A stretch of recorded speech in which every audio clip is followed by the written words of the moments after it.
দেখছস টাকা আনছি কম, গরু কিনবো বড়। ওস্তাদ গরুই যখন কিনবেন তাহলে সেনকে হাটে যাইবেন, এই জঙ্গলে নিয়ে আসেন আমারে।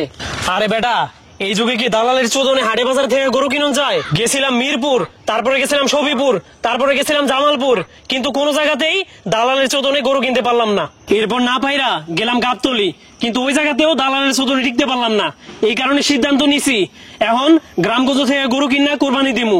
এর লাগেই তোরে গ্রামে নিয়ে আইলাম। তাহলে চল যায় দেখি ভালো কোনো গরু পাই নাকি। শালার কপাল আমার এত খারাপ, এই পাত্রী খোঁজার বয়সে পাত্রী না খুঁজা গরু খুঁজতে বাইরেছি। আজকে যদি এই গ্রাম অঞ্চলেও দালাল পাই, তাইলে ওই দালালের একদিন আর আমার যে কয়দিন লাগে। ওস্তাদ আজকে কিন্তু গরু কিনতেই ছাড়মু। হ হে হোয়াটসঅ্যাপ ব্যাপারী, হাউ মাচ প্রাইস ইওর গরু? আরে ভাই আপনি কানা নাকি? দেখতাছেন এটা গরু, তারপর কইতাছেন এটা মাছ।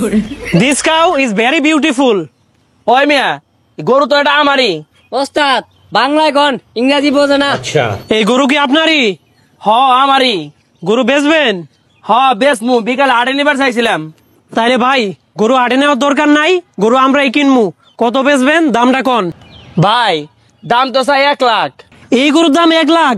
এটা তো কাস্টিং বডির গরু, দেখলেই মনে হয় গাঁজা খায় 3 বেলা। ওই মিয়া কি কোন উল্টা পাল্টা? গরু গাঞ্জা খায়? আমি প্রাকৃতিক উপায়ে এই গরুরে 3 বেলা ফিট খাওয়ায় বড় করছি। ওই মিয়া, প্রাকৃতিক উপায় আমার ফিট খাওয়াই কেমনে? ওই মিয়া গরুকে আপনি পালেন নাকি আমি পালি? আপনিই তো পালেন। ওই শাহিন, দেখতো গরুটা পছন্দ হয়েছে নাকি? ওস্তাদ গরু তো পছন্দ হয়েছে, কিন্তু গরু তো মহিলা। ওই বেটা বাজেট কম, কথা কইস না। ওই ভাই গরুর দাম দিমু 80,000 টাকা, আপনার কি চলবো? ওই কাকা, সকালে তো বললাম গরুটা আমি নেবো, গরুটা তো বাইর করে ফেলাইছেন। গরুরে বাইর করছি, খাওয়ান লাগবো না? এই যে লোক 2জন আইছে। ও ভাই, আপনি একটু সাইডে আসেন। আচ্ছা চলেন। ভাই কয় টাকা দাম কইছেন? ভাই 80,000 টাকা দাম কইছিলাম। কি কোন ভাই, 2025 সালে আপনি 80,000 টাকা দামের গরু পাইবেন? এই গরুর দাম তো আমি সকালবেলা 1,20,000 টাকা কয়ে গেছি। কি কোন ভাই, 1,20,000? হ ভাই, আপনি যদি কোন তাহলে আমি চাচার কাছে কয়ে আরো 5,000 টাকা কমায় আপনি 1,15,000 টাকা নিতে পারবেন।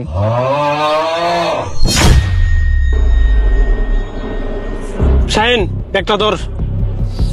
শালার দালালের মায়েরে বাপ, মালিকে আমার দাম কয় 1 লাখ টাকা, আর তুই কস 1,20,000।